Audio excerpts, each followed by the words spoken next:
right? And your provider they're gonna call out scores as they perio probe. They're gonna be like 1, 2, 0, 1, 2, 3, right? So how you're gonna go is if the provider says 0, they're starting at the maxillary right. So see, it has an R here, it has a left here. So this is your maxillary right, right? Then you'll write the 0.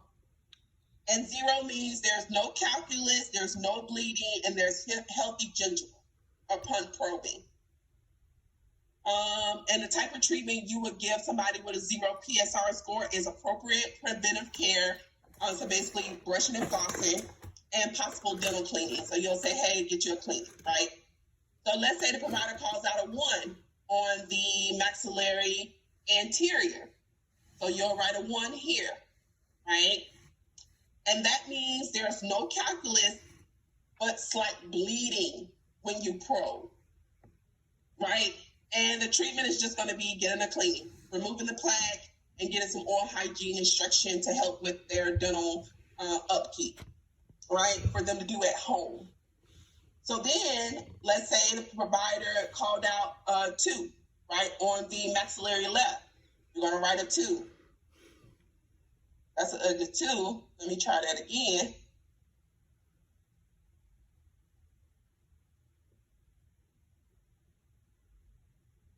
Oh, there's a way to change that. All right, so you wrote a 2.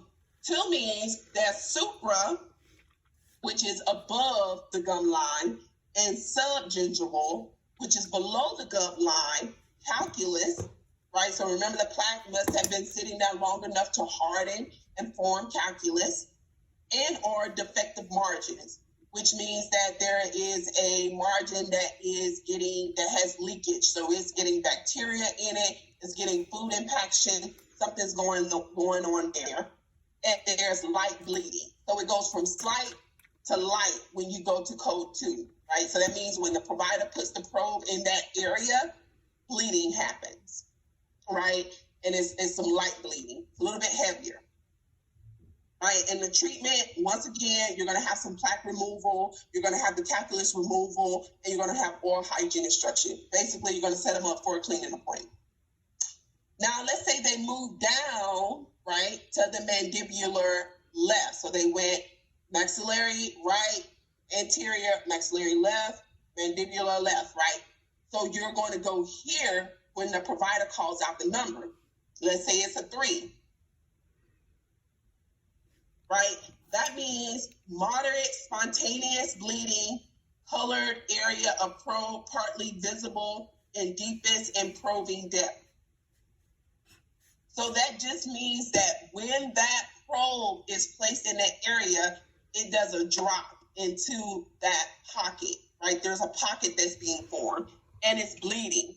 So as soon as the provider may just touch it to start probing and it starts bleeding. Or it might be bleeding on its own, but it definitely has visible bleeding, like heavier bleeding once the probe touches the area, right? And there's a pocket there, so the probe is going down. Now that's a code 3. Now once you get into a code 3, this patient is needing a perio exam because they might be having some indication of periodontal disease, right? Which means they may be having some bone loss. The periodontal ligament attachments are being broken down, right? Which is why they're forming pockets, that kind of stuff. So you have to have a more extensive exam. But it's also going to include charting those areas, and they're still going to get a cleaning. It doesn't say it here, but all of that extra treatment is in addition to them getting a cleaning. The cleaning doesn't go away.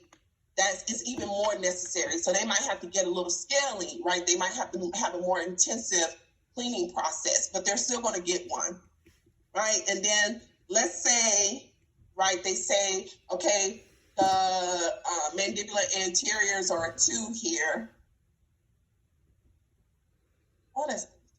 Okay, and let's say the mandibular right is a 4. Well, that means that it's spontaneous heavy bleeding. That means that patient, as soon as you get in their mouth, you're not even doing anything. You're just touching them. They're bleeding all over the place, right? And the probe is practically disappearing into the pockets. And for them, they're going to need an extensive charting, perio evaluation, and maybe they're going to have their whole mouth charted or that whole sextant charted, so that they can really figure out how far along their periodontal disease is. Now, the major difference is the bleeding. That's what's going to tell you what it's going to be. So let's say, right, this patient has moderate bleeding. Well, we know that's a PSR score of 4. Slight bleed, spontaneous heavy bleeding is 4. Moderate bleeding is 3. Light bleeding is 2. No bleeding or slight bleeding is 1, and no bleeding is 0. The bleeding is what's going to differentiate those from each other. And in real life, in the clinic environment, the doc is not going to be like, the mandibular, the maxillary right, the maxillary anterior. No, they're going to get in the patient's mouth. They're going to be like 001, 2, 3. They're like 001, 2, 3, 1. That's how they're going to call it. And you need to know to go from here to here to here, down, here, here. You just have to know that part.